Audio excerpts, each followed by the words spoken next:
Former President Trump, as we told you, is speaking at a town hall in Phoenix. It is organized by the political advocacy arm of Turning Point USA, a conservative youth organization that has seen its influence rise in recent years. Caitlin Huey-Burns joins us now from Phoenix. Caitlin, set the scene for us. Hey, Major, good to see you. Well, this is Trump's first visit since his conviction on 34 counts just a week ago today. And it's also his first visit to Arizona this year. Arizona, as you know, is a critical battleground state. He is unlikely to be able to win the presidency without this state. And as you remember, in 2020, he lost Arizona by 10,000 votes. And in the aftermath of the election, Arizona really became kind of ground zero for false claims about the election. Election denialism really bred here. And as you mentioned, Turning Point USA, its leader, Charlie Kirk, is considered a top election denier and has become a close ally of the former president. His group is based here in Arizona. And as you referred to, they have seen their stock in the Trump orbit and in the Trump era really rise. Kirk was influential, for example, in helping to oust Ronna McDaniel as the RNC chair. So it's really telling, Major, that in his first campaign appearance since that conviction and his first stop in Arizona this campaign cycle, he is choosing to appear on stage with Kirk at this event. And as I look at some of the excerpts released by the Trump campaign, a heavy influence, or rather rhetorical reference, Caitlin, to immigration. That's right, Major. He is expected to focus his remarks specifically on immigration. That is a top issue here. We see that in our polling, of course, given that it is a border state.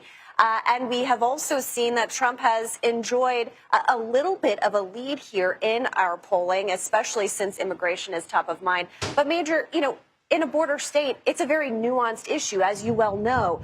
Yesterday, we spent some time talking to voters, some voters that we talked to that were supportive of Trump. A couple that we spoke to were actually immigrants, and they were very concerned about what is happening at the border. They argued that they came in legally and want others to do the same. But we also spent time, Major, with a citrus farmer outside of Phoenix whose industry and his business specifically depends on immigrant labor. And he's very concerned, he told us, about the negative rhetoric on immigrants, and also concerned about what Republicans have done this week, which is state Republicans passed a measure to have a ballot measure in November that would essentially, if passed, allow local police to arrest migrants at the border. This is similar to what we have seen in Texas. Now, that is going to be on the ballot in November, and Republicans are hoping that that will gin up turnout in this battleground state, especially since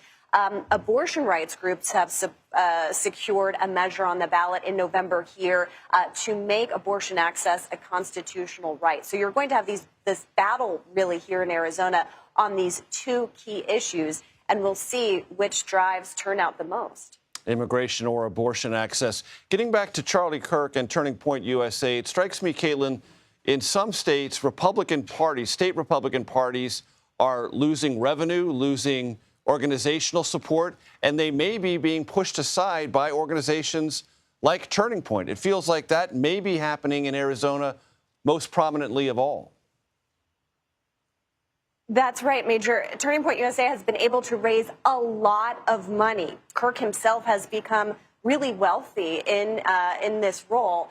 And what's significant, too, is that this is a group that is designed to turn out young voters. But Major, we've seen a shift in their approach. And we've seen this shift on the kind of national scale as well, which is that this is a group, of course, that falsely makes claims about the election. But now they are turning to trying to encourage people to vote early and vote by mail. Republicans acknowledging that they had given up ground on that. Gave up ground in 2020. Of course, those like me who remember Arizona Republicans organizing in the early 1990s on early and absentee voting find a full circle moment surrounding the whole issue of denialism and lying about what happened in the 2020 election. Caitlin Huey-Burns, thank you very much.